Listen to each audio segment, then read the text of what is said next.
Hey students, in this video tutorial, I'm going to show you how to edit your Google template that you see on the screen right now for WordArt. This template will be available down below in the description box, as well as for my students, you will find it on Schoology. First of all, I did a little bit of research for what I would possibly want my book cover to look like, and this was my inspiration. In a previous lesson with my students live in class, I recreated the book cover for The Hunger Games. It turned out like this. In this tutorial, I plan to create book 2 of one of my favorite book series. I'm going to change this template up to Catching Fire. To begin, I am going to edit the WordArt that is already imported into the template. To do so, I can clearly read my directions. I'm going to double click to type in my title, and I'm going to just type in catching.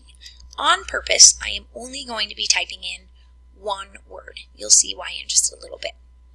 Now I'm going to update it so it looks a little bit more like my book 1 of the series. So I'm going to get rid of the border that's around the edge, and I'm going to change the color to a really dark gray. And then the last thing I'm going to do is in the font drop down, I am going to turn it into the same font that I used in book 1. Now looking at this font that I see right here, comparing it to my sample or my already completed one, I can see that it's definitely not bold enough, and the one that I chose was the same font but it was bold. So I'm going to make that update. So I have my same font. I'm just going to click on the bold button, and instantly it has a huge change to it. To resize it, I can grab anywhere on those blue bounding boxes and change the size and the proportion of the word catching. Now I have a couple ways I can get fire in there.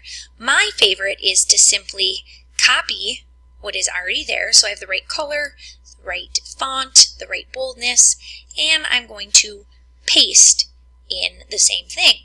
Dragging this down, going to the blue box around the outside edge, I'm going to double click, and I'm going to type in fire. I prefer to type these onto separate WordArt boxes, which will allow me to really move around each individual box to place it exactly where I want it to go. I'm going to move it around right about here.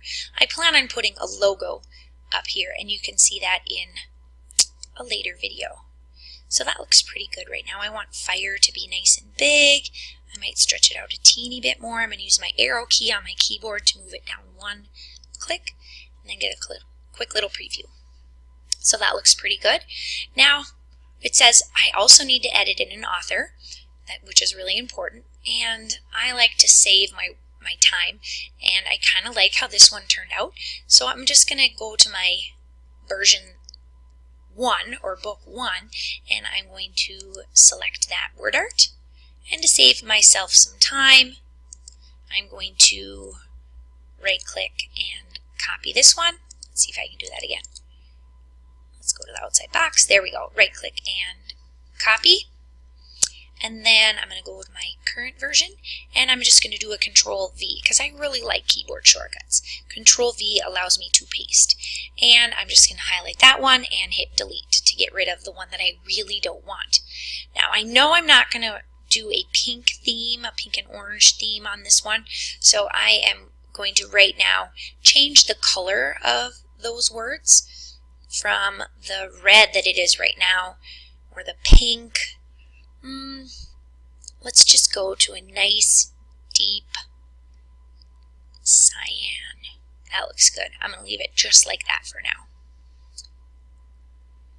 In our next tutorial, I'm going to show you how to find pictures that will work well inside Google Images that will give me an effect like you see in my first book cover, where there's not a big white background. A link to that will be off to the side